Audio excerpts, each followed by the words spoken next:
Hello everyone. As I said in my Ex-JW video, we were talking about J-dubs, I had mentioned at the end the fact that I could go on and on and on. And in fact, you actually had about a full hour of commentary that I did that I cut out of a full session that was about 2 hours of recording. This time, I wanted to kind of use this as a sort of launchpad slash continuation talking about it. One of the things I did not mention about changes and everything that it could cause is the likelihood that there's going to be certain congregations and thus their elders that would actually actively protest and basically boycott the changes that they've already made and that they will be making in the near future. That's still, of course, part of that secret list that wasn't supposed to be leaked, but of course was by some Bethelites that we, of course, covered in that last video. We didn't cover everything, by the way. There's a lot more to that. Again, I have the links to the channels and everything else in the pinned comment of that video and also in the description. So I highly recommend you check out JW Updates because he's the guy who's like consistently right on top of it. Every single piece he's breaking down into some videos. So like the day I released that video, there was like 2 or 3 more, I think, that he output that were about other changes in that 10-year plan that was leaked. But even the changes they've already made now, there is a lot of elders and congregations that are actually, in fact, doing exactly that. They are boycotting or protesting those changes to the extent that they are actually actively resisting and refusing to implement them. Ex-JW Analyzer, as you can see here, he even has a video talking about it where there's elders rejecting the governing body's changes from the second update this year, which is very funny. And also, I think the second update includes the pants being loosened, so now women can wear pants. Just to show you how like long standing and well and deeply ingrained into the psyche, into the mindset, into the doctrine, into the beliefs and the rules of the cult that is Jehovah's Witnesses. It really is all these things. They may seem little to everybody on the outside, but on the inside, these are huge. This is a huge deal because it's literally, it's just been that way the whole damn time, pretty much, since it got hijacked by Rutherford from Russell when he died and turned to the thing that we now know as a cult or religion. He implemented all these stupid rules like the anti-beard thing because he hated Russell. He implemented the pants thing because not just product of era, but he had the ego the size of freaking Utah. So of course, naturally, he felt like, I guess maybe he felt, I don't know, women were trying to make themselves feel superior or something. I couldn't tell you, but he had a huge issue with that. Now that it's changed, like 2, 3 generations in, there's now a lot of governing body, or rather, sorry, there's a lot of elders and congregations that are already resisting and absolutely saying, no, we will not implement those changes. We will not accept them. We don't care if it's the governing body who said it. We are ignoring you. Which brings you to a very interesting point because all that JWs really do at this point is they treat the governing body as effectively the conduit, if you will, the messengers of Jehovah God, of Yahweh. So as a result, there's a problem with that because that means that they are effectively prophets themselves. They always claim and say, no, no, no, we're not prophets and whatever, but they are. They are literally prophets. They are the speakers and the prophets on behalf of Jehovah Gurb himself. And of course, these are the rules and the line to be towed that is dictated by those boardroom executives that call themselves the governing body that hide out their secretive headquarters until, of course, it's a very important Sunday meeting, and then one of them will inevitably be found in a liquor shop buying a trunk full of liquor. Oh, jeez. But yeah, I just it's one of those things that it's like if you really let it sink in, you really quickly realize how much of a schism this will cause. This may already be the start of a schism because of the fact that there's already entire congregations and their elders dictating, no, you will not be allowed to follow those changes that the governing body has said, yes, you can implement, and we will be implementing. We will not allow this to happen. That's, in fact, usually how most schisms start, where there'll be a big breakaway group And then that great group, of course, inevitably breaks away into more splinters into more different smaller groups, and it just keeps going on down the line. So this could very well be the start, as is tradition in this sense with religions and cults, of a schism, meaning that you might start to see different new, as weird as it sounds to say, sects off of the sect that is JWs.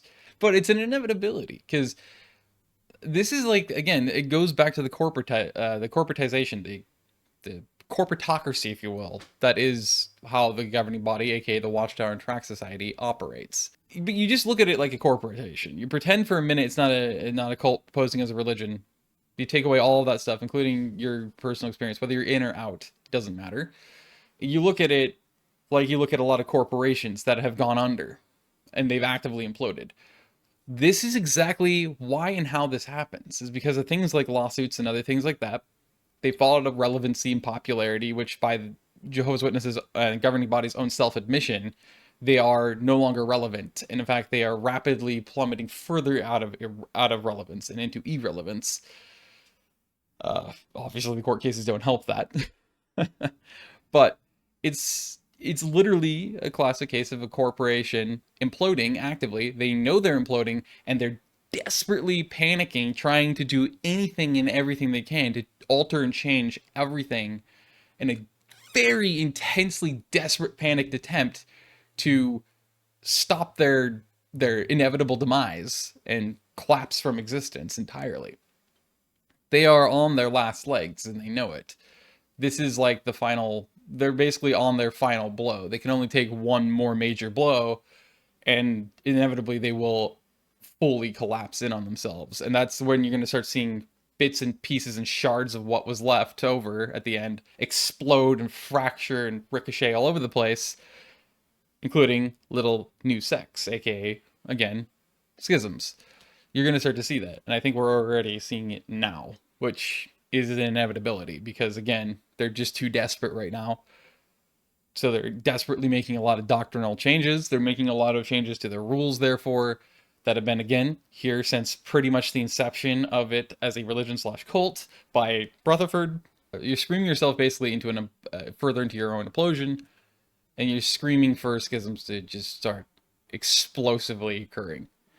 And again, I highly recommend you check out that other video that I did, because it touches on one of the main pieces of the 10-year plan, which is that not only are they going to completely rebrand and they're no longer going to use the term witness or witnesses or Jehovah or Jehovah's Witnesses or JW or anything like that, it's also the aspect of the fact that they're completely going to change and, if not revert or aggressively invert, the way that they operate now in terms of meetings and everything else, and even their whole doctrine and how they approach it. Because as you see again in that whole 10-year plan, one of the things they're going to do is almost effectively get rid of meetings entirely and document their publications and everything. And it's going to, the way they're suggesting it, it sounds like they're basically going to try to go back to before Rutherford hijacked them and turned them into a religion, and go back to arguably a point where they no longer would be a religion at all. Which is really ironic because of the current appeal they're making to the National Court of Norway, because they lost that case, so they lost their religious status and this religious charitable organization status as well. They're appealing that, so they want to be considered a religious organization. At least at the moment, they want to be considered a religious organization. But yet, at the same time, their 10-year plan indicates anything. It seems like they don't want to be a religion anymore. They might think that they are, but if you're just like opening yourself back up to how it was again originally, which was with Russell, it was literally a group, yes, but it was not a religious group. They didn't have a doctrine or anything or rules like that necessarily, because the fact that all they did were literally, as they said, international Bible students. They just studied. They were students of the Bible, the scriptures. So all they did was they studied, and they always, again, as I said in that other video, and I'll say it again because it does bear reiterating, because people seem to forget this all the time.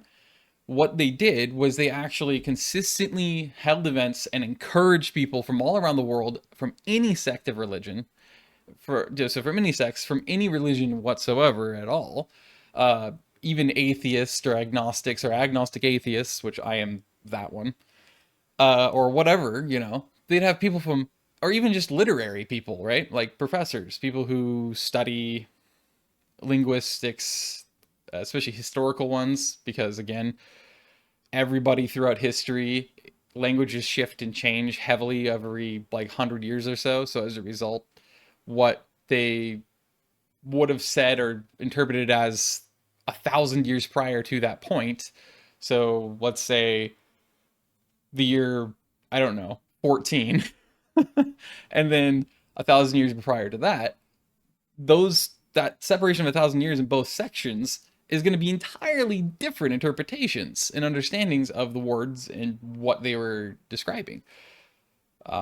So they'd even have people like that come in because they wanted everybody to come in and give their own individual and unique understandings and interpretations of the Bible, of the scriptures, of historical documents, and all that other stuff and events, and be able to go into a debate. So it was really what it was it was a group that was there to do debates. It was a big debate forum so that people could be students and learn different perspectives and different interpretations and different understandings for what these words and these scriptures and everything else could have and or do to those people mean. That's what they're suggesting. At least that's what our interpretation, and it seems like it's pretty much the current consensus on what that would likely mean, what they said, which is that they kind of want to go back towards that direction. At least they want to go heavily in that direction. It's very interesting to me that this is happening, especially considering another thing I think of a lot is that the more people like me, like maybe a lot of you, like Lloyd Evans, the guy from JW Updates, Ex-JW Analyzer, JW Thoughts, so on, right? The more people who step forward and the more people who start making content or make a channel or make a blog or make whatever else, right? And we start getting a lot more public about it. And also the more and more lawsuits that keep coming up nationally. I mean, Kiwiland, New Zealand, is currently the next nation that's taking the entire organization, the entire cult that is Jehovah's Witnesses, Watchtower Tract Society, to court. At the entire nation is taking them to court. That's the national level, their government is. I mean, there's so many different places that are doing it, and clearly it's going to be very public. So as a result, the entire world, if they really wanted to, could watch. Even if it's in post, they can still watch it, which is huge. So if you want to watchdog it and investigate and really figure this stuff out, it's going to be there. The idea is the more that gets publicized, even the more people I know that are currently in, whether they're PMO or yet are not. Those that are not PMO, a lot of them will start to become PMO. I guarantee it. And then those that are PMO are finally going to have enough guts and courage to step out from the dark side, out of the cult, take that jump, take that risk outside of their comfort zone and be like, fuck it, I'm done. And just walk away. And then it'll just be exponential on this side of the fence where there's Ex-JW people that'll talk about their experiences. They'll talk about each other's experiences because of them indirectly experiencing it by watching it, listening to it, whatever else, so on and so forth, seeing it through the years, whatever else. That's a good thing, because the more of us that are here, the reason why it's exponential even more is because of the fact that, again, remember, the doctrine, part of the indoctrination process to keep you indoctrinated and keep you a good little obedient little cult member to, in this case, Jehovah's Witnesses, that they always, it's another trope of theirs, they always reiterate and repeat incessantly with increasing emphasis. Use emotion against people, specifically and especially fear and shame, and then keep repeating yourself, repetition, over and over and over and over. Just increase the emphasis each time. Because if you can do that, it usually will scare these gullible people, minds of these people enough that they will stay locked in. Even if they're PMO, they'll still be technically willing to keep themselves shackled to this group of people, this doctrine, because they're scared, in this case, this is the trope, that there'll be no support. Nobody will care about them. There'll be no love. There'll be no support. So nobody will love them. Nobody will care about them. Nobody will help them ever. They'll be alone. Like, when they say alone, they want you to really believe and feel like, hey, you have to understand. It'll be like no other human beings exist. Nobody will love you. Nobody will care about you. Nobody will ever dare help you. Everybody will hate you. You will never be anything but outcasted, isolated, and rejected by everybody. Because the only people who really care, and the only people who really love you, and the only people who will ever help you are, of course, your fellow indoctrinated JWs. We're the only ones. You won't have a family anymore. So on and so forth, blah, blah, blah.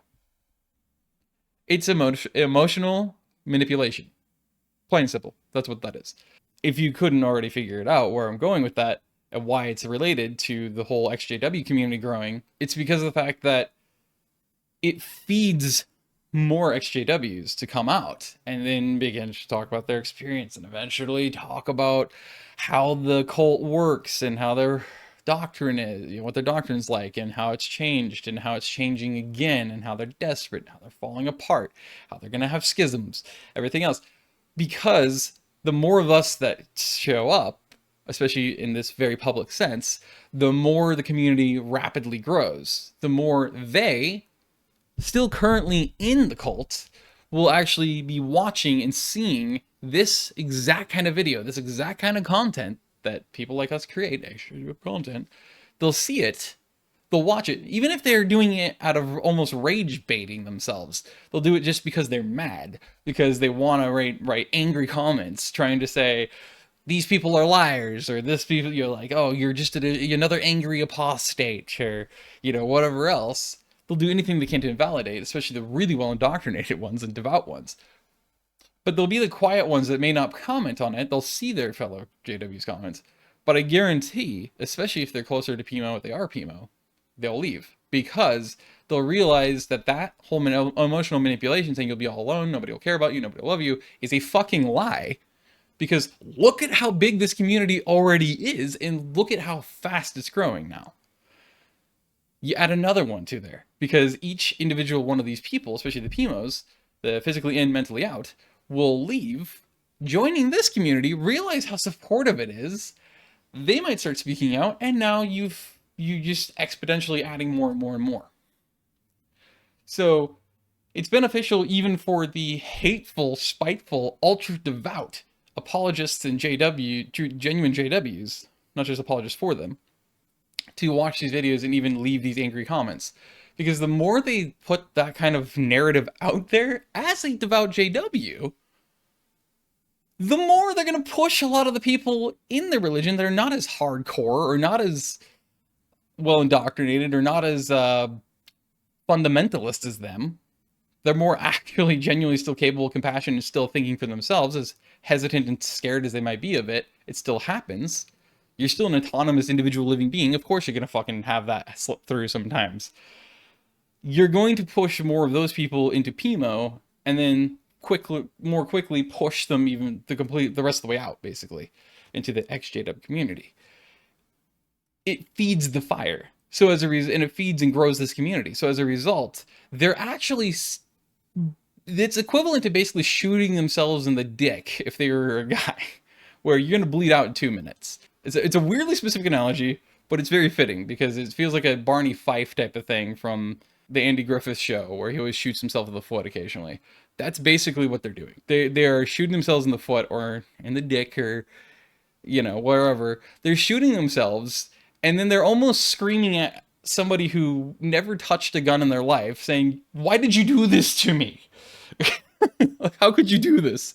That's a really beautiful and positive thing. A benefit about it is the more publicized this gets, the bigger this group grows, the more vocal we get, the more devout and the more well indoctrinated J-dubs are going to start, and maybe even elders and stuff will start to watch these videos.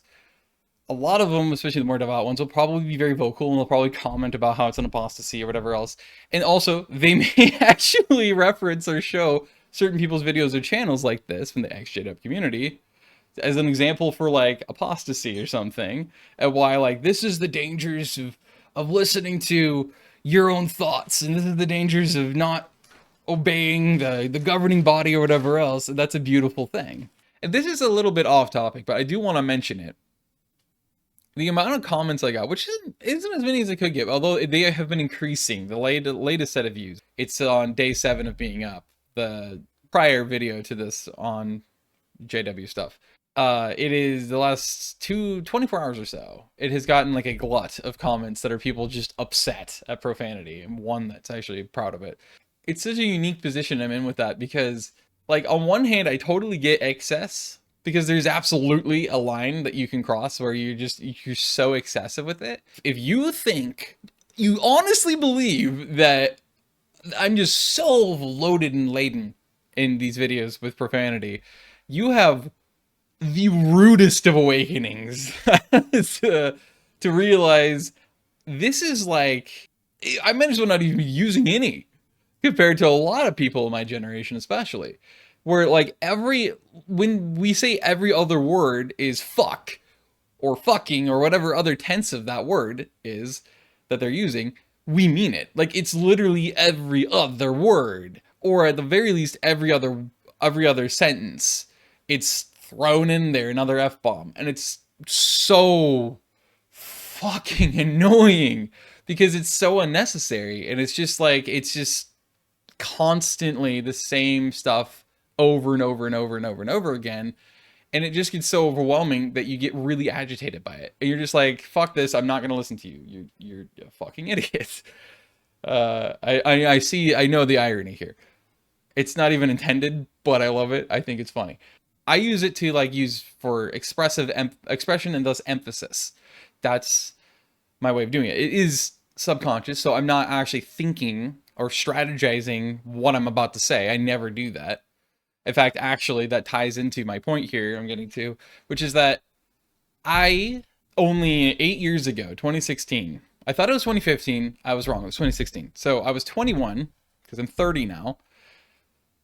And it took me until 2016 to finally realize somewhere in that year of like, why the fuck am I policing my speech? Why the hell do I give a fuck about saying fuck or about any of that other shit? It's the stupidest thing because it doesn't hurt anybody.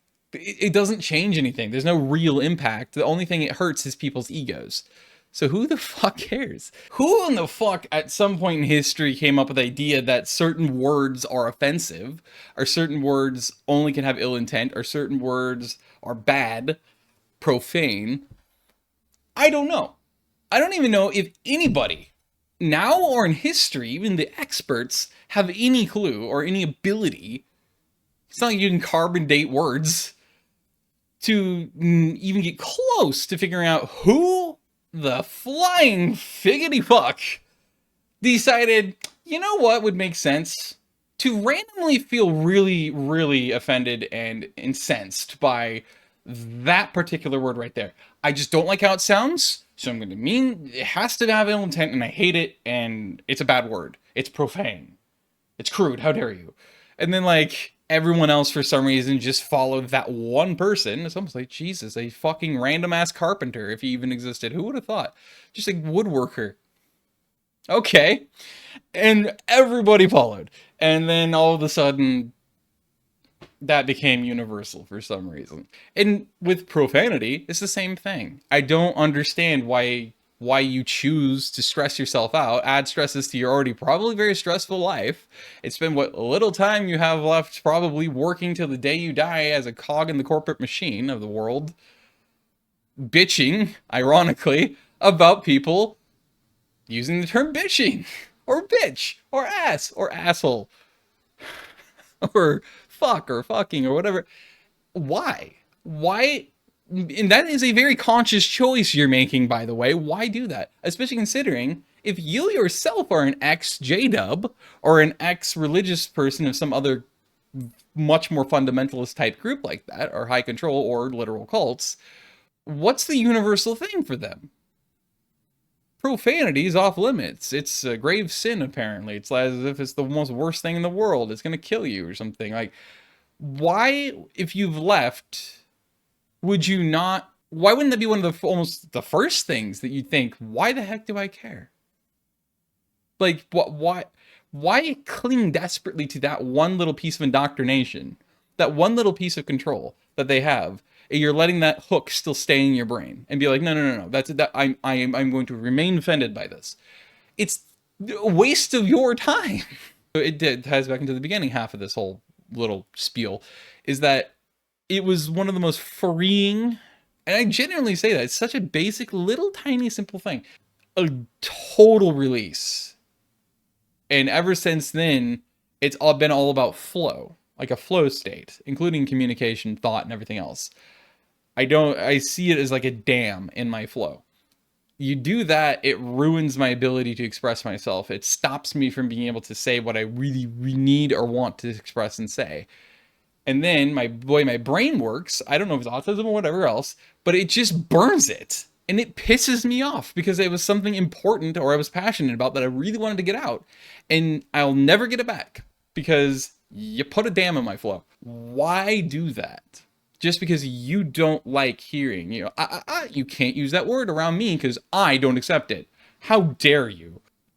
I don't know. The point is, it's just insane to me that there's so many people out here that, especially the ones that of you that are genuinely out, that still have the indoctrination hook in your head of like, I have to be stressed out, or I have to be offended, or I have to hurt, or I have to think that's terrible, or be so disgusted and revolted by and repulsed away from this person because they use the term fuck, or they use the term bitch, or they said asshole, or whatever the fuck else.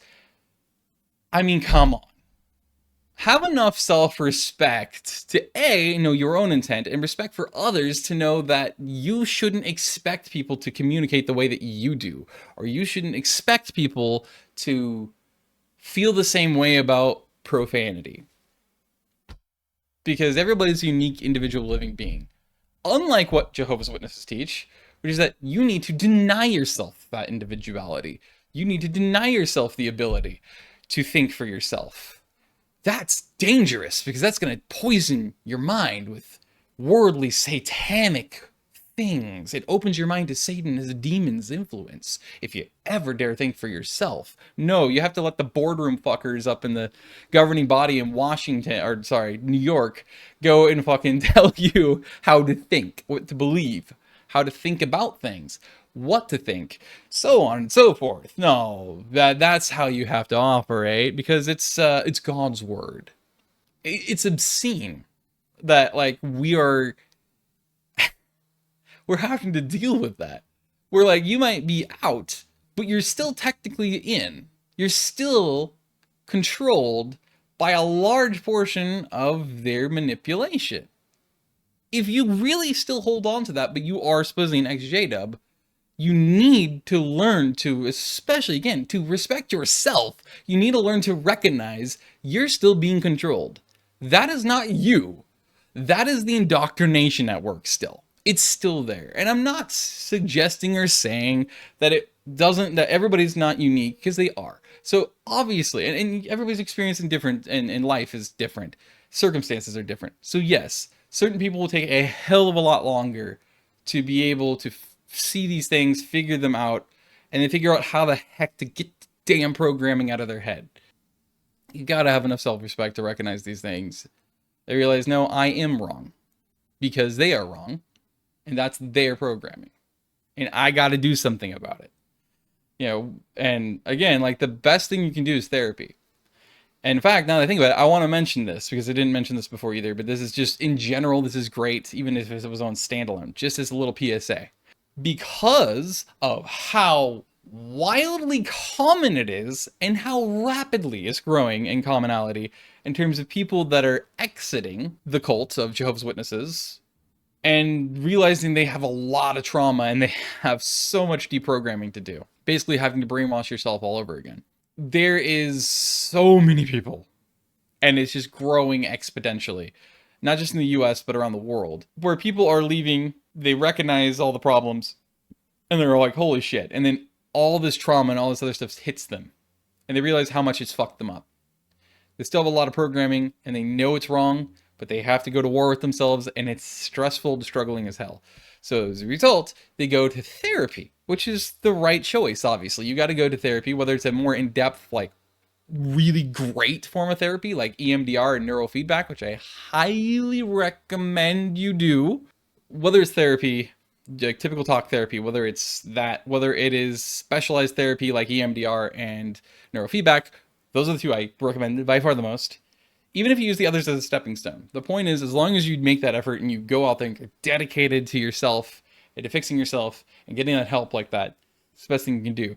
But there's so many other people that are doing that, that here in the United States, it's now been known for about a year. It's a trope now where they'll hear these different traumas and these different things, especially signs of abuse and narcissism, high control, all this other stuff, right? Indoctrination. And they'll either ask, were you a JW or are you a JW? Or they'll ask, or the person themselves, and it's more often the latter, so this part, where the person themselves eventually says Jehovah's Witnesses or JWs or whatever, or I was born into the JW family, or I was a JW for a long time. And the reaction is almost universal from any therapist, where it's just like, it's just like, of course, because it's that common now. And so it's been said that they are actually looking into figuring out, learning from us basically, and then figuring out how they can make a specialized form of therapy for people exiting high control groups and cults. Learning from the Ex-JWs, which is insane. Like, that's how universal it is. So yes, absolutely get therapy no matter what, but know that here in the near future, probably within the next, ironically, now that I think about it, probably the next 10 to 20 years, there may very well be, at least in the United States, a fledgling start of a type of specialized therapy literally made for people like us who are coming out of this group. Among others, again, like Scientology, like Mormonism, LDS, so on. So like, just know that that's how common this is getting. So you are about as far from alone as possible, which does tie back into the whole, again, their narrative where there's like, oh, you're going to be alone, nobody's going to care about you, nobody's going to love you, nobody's going to relate, is literally a lie. It could not be a bigger fucking fraud and lie and fabrication of fiction than it actually is now, and it will only continue to get more a lie and more of a fabrication than it ever has been before, because it's inevitable that the Ex-JW community is going to explode. It already is. They're going to continue to hemorrhage people faster and faster and faster, no matter how desperate they get. And you're going to have endless relatability to so many different people, whether in the Ex-JW community online, in person, or for that matter, in therapy. Quite literally. Because they are very much used to hearing that term. I was a JW, or I was born into JWs, or, the cults, or whatever else. And then, yeah. Again, this is a positive. So the more of us that the more this community grows, the more people that realize they've gotten fucked over and they've been lied to and they need help because they realize they've been traumatized and everything by the Jehovah's Witnesses, the more that's going to grow this community, and the more that's going to grow the amount of people going to be seeking therapy, and the more that's going to grow that recognition and that familiarity with therapists, and then the more relationship can get there, and then the quicker we can get to that specialized form of therapy that we can then go to if and when we need it, after maybe some of the other therapy what we do. If it doesn't fully help us completely, but it makes a lot of progress, great. That's a perfect stepping stone, because now 10, 20 years down the road, you have the specialty, and that's a beautiful thing. So I just wanted to add that here as well and point that out. You know what? Fuck it. I'm gonna conclude with this. The shit that high control groups / cults do, like Jehovah's Witnesses, their doctrines, the way to keep you indoctrinated and keep you in as a member, is by definition, legally, in this medical field, and by just general dictionary definition, abuse. So if you've ever grown up with a abusive family member, say a dad or a mom or a guardian or grandma or grandpa or brother or sister, whatever it is, right? Aunt, uncle, and they're really abusive and they're really controlling, you actually should be able to immediately recognize that and realize, holy fuck, they are like a worse version, or at least on par with this family member that I'm used to. Or maybe it's a boss at work. Maybe it's a professor at a college. I'm kidding. They don't allow you to go to college. Weirdly a good thing, by the way, in a weird roundabout way, that they don't let you do that. Because, that's just a great way to go into debt by learning even more excessive shit that you'll still never fucking use in life. well, at least the mass bulk load of it, different story, different video, different day. It's weirdly a positive. But anyway, the point is, like, they don't let you do that. They don't let you do most things, actually, because you're not allowed to have your personal freedoms and your trust in yourself. That's a huge thing. That's what, like, psychopaths and sociopaths both do, and dictators and totalitarians and everything else throughout history. This is how they work. They predate on your emotions. They predate on your autonomy and your independence. They predate on your self-confidence. They do everything they can to tear it to shreds, tear you to shreds, to absolutely ruin and destroy anything and everything that is actually a positive and needed in order to actually successfully live your life and have things like self-confidence and stuff. They can't have you be self-confident. They want you to have zero self-confidence in yourself. That ties directly into, of course, again, they cannot have you think for yourself. This is not intentionally trying to flip anything off or be subtle. This is just happens to be how I'm using my fingers absentmindedly right now. Well, absentminded until I realized I'm technically flipping you off. Because fuck you. Not intentional. Still kind of funny though. If I gotta think of that comment of getting a apostate tattoo and your middle finger so you can flip them off if they're trying to talk to you. Like, brilliant idea. They're abusing the hell out of you because they want you to destroy any chances of you having any confidence, any chances of you having any self-belief, any chances of you being autonomous and independent and wanting that, any chance whatsoever that you will have ever started to think for yourself, so on and so forth. They always do that because that makes you reliant on them, whether as a person, as a political leader, a parent, a teacher, a professor, a boss at work, a spouse, whatever it is. They rely on that for complete and utter control of you because you become reliant on them and other abusers. You become so reliant that you can't do anything for yourself, and you really can't. You become ultimately almost, if not entirely, incompetent because you're too traumatized. You have no confidence. And you have your pure apathy. There's nothing you can do. You're forlorn. You're fucked. That's exactly what they want, because that way, again, it keeps going back to control, right? They have complete dictatorial control over every aspect of your life and who you are. They can even mold you into exactly what they see ideally in their head you need to be, and who you should be, and how you should think, and how you'll carry yourself, and if you'll have friends or not, or whatever else. That's another thing. They always rely on separating themselves and or you from all those other people. It's always others, or othering, I guess, would probably be the popular, more likely SJW form term today, because it's always a ing or an ist. Othering is basically what they do. In other words, they'd outcast everybody else and then they reject everybody else aggressively and say, those people are bad, we good, or you good.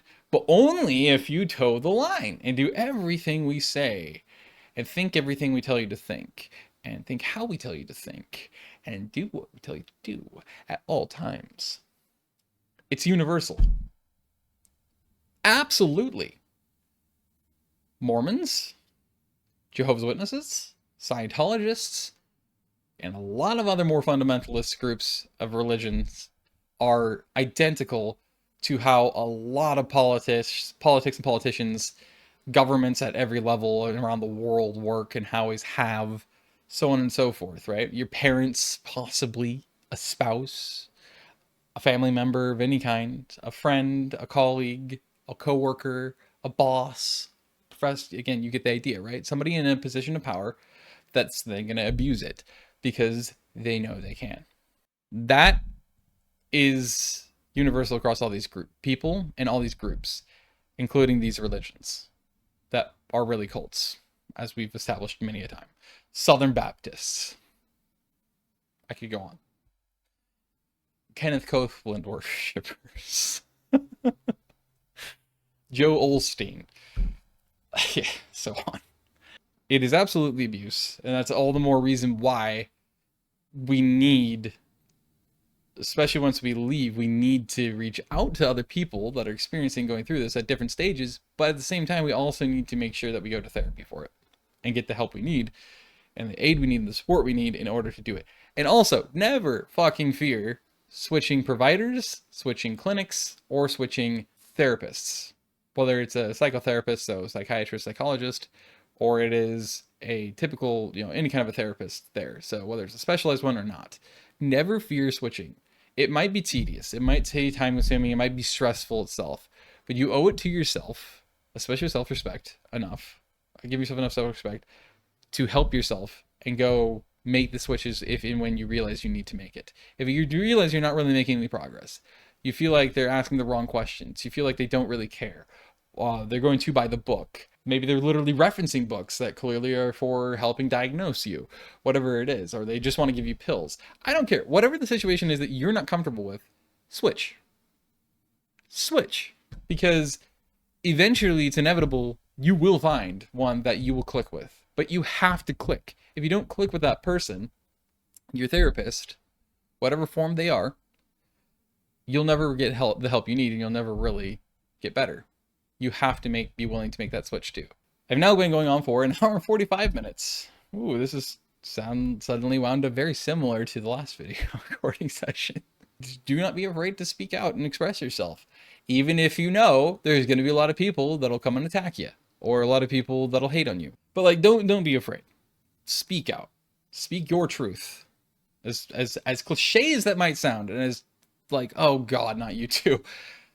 Trust me, I get it. I don't like the term either because of how overused it is right now, and the connotation of connected to SJW BS, which I personally hate. I know I'm from the Portland area of Oregon. Okay, so I understand, especially in my age group, a lot of people would be like, unsubscribed, let's get him banned, how dare you not support the insert ever put you over the book.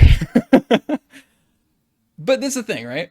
Especially if you're expressing yourself on the internet, those people don't matter. To the extent, in fact, they don't even seem to care or realize that they're actually helping you.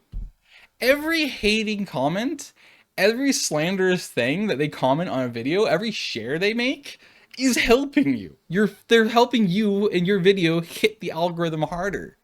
Even all the dislikes, they can get a mass dislikes group together and like do a fraudulent dislikes wave. And it doesn't matter. It doesn't kill it in the algorithm. Any interaction is positive interaction. I just whacked my mic with my thumb. In the YouTube algorithm. That's a fact. So that should actually almost motivate you more. But on top of that, know that even if they aren't really active or commenting on your videos at all, or your blog posts or social media, whatever it is, in support, the people that are in the Ex-JW community, I guarantee they're there. And I guarantee that they genuinely do support you and give a fuck. So just ignore the haters. It's an age-old fucking thing, but seriously, just ignore them and know actually they're only feeling your fire. They're feeling your success. They're feeling your video or your post or whatever it is towards further virality. And that's always good. And again, I've been doing this for 9+ years, so that means that I know the internet like the back of my hand. I'm like chronically online, and I hate the fact that that's the case because I'd rather be chronically in the wild. I really would. I would prefer to be, I don't know, hugging a tree for half my day than I would be, or whatever, or just gazing at like every creek I see and being like, I want to fish that and that. Hey, that puddle looks fishable. That's me at my core. I really would rather be there than chronically online. But because of that, almost a decade, you learn really quick. You can't give a fuck about all the hate. You can't give a fuck, or even really, you should probably never give attention to anybody who's hating or slandering or, lying or whatever else about you and your content. Let them do it. Let them do it. Ignore them because they want the attention. They want the reactions. That's entirely the point. It's stupid, but it's the way of the internet. So, long story longer. Don't worry about really long. That's what she said when she left me. Don't worry about the hate on the internet. It's a stupid thing that stupid people do all the time. Don't worry. You're good. Just keep going. Otherwise, stay safe out there or not. It's your choice. Shove a pickle down a granny's throat. I don't know why I said that the other day, but God, that was fucking funny. So uncomfortable because it's so weird, but it's so funny. It's so dumb. My brain has these random brain waterfalls, and that's one of the things that came out. Like one of the times years back, I suddenly found I actually scared myself. I found myself going, "It's a bouncing Shannon boy." Most One of the most like disconcerting moments ever of my life because I have no idea where that came from. It was so emphatic and animated. I'm like, as I'm saying it, I got more like because I'm like, what? Where the hell did that come from? That's where the Granny Pickle incident transpired. Anyway, I'm gonna shut up. See you around.